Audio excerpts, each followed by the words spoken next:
देखली सपनवा में, हे सपनवा में मोरा भोला हे रानी मधुबनवा में, मोरा शंभु हे रानी मधुबनवा में, हे मधुबनवा में, मधुबनवा में मोरा शिव गुरु हे रानी मधुबनवा में, मोरा भोला हे रानी मधुबनवा में।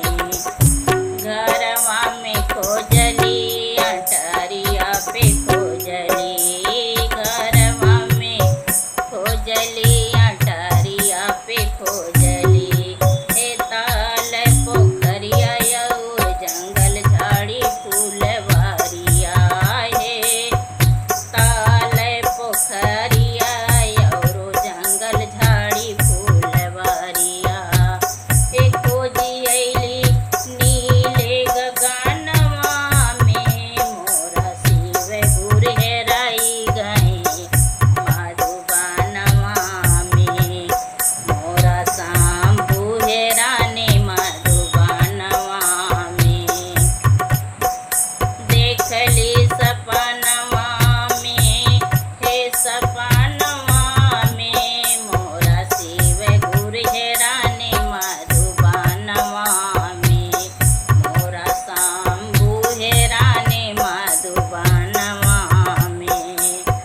मनवा में खोजली हो बनवा में खोजली, मनवा में खोजली हो बनवा में खोजली, हे पेड़ पतैया कोयलिया से पूछली, कोयलिया से पूछली, कोयलिया से पूछली, हे पेड़ पतैया कोयलिया से पूछली, कोयलिया से पूछली, कोयलिया से पूछली, मोरे शंभु हे रानी मधुबनवा में, मोरे शिव गुरु हे रानी मधुबनवा में, मोरे शंभु हे रानी मधुबनवा में, हे सपनवा में।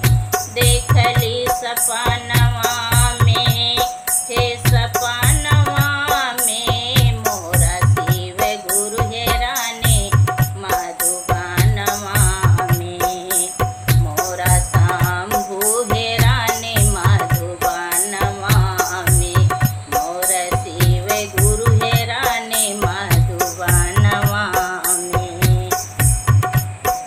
मैं दीदी हो सूतल पौली हो, सूतल पौली हो अजब रचनवा, अजब रचनवा लक्ष्मी के गमनवा, अजब रचनवा लक्ष्मी के गमनवा, शिव चर्चा में भजनवा हो, शिव चर्चा में भजनवा।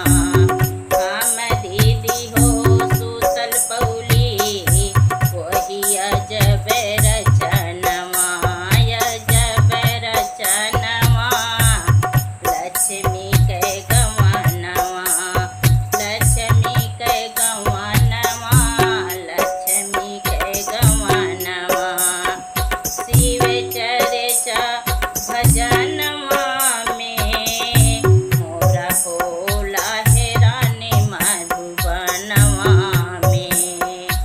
हे गुरु का खोजली कीर्तनवा में, मोरा भोला हे रानी मधुबनवा में।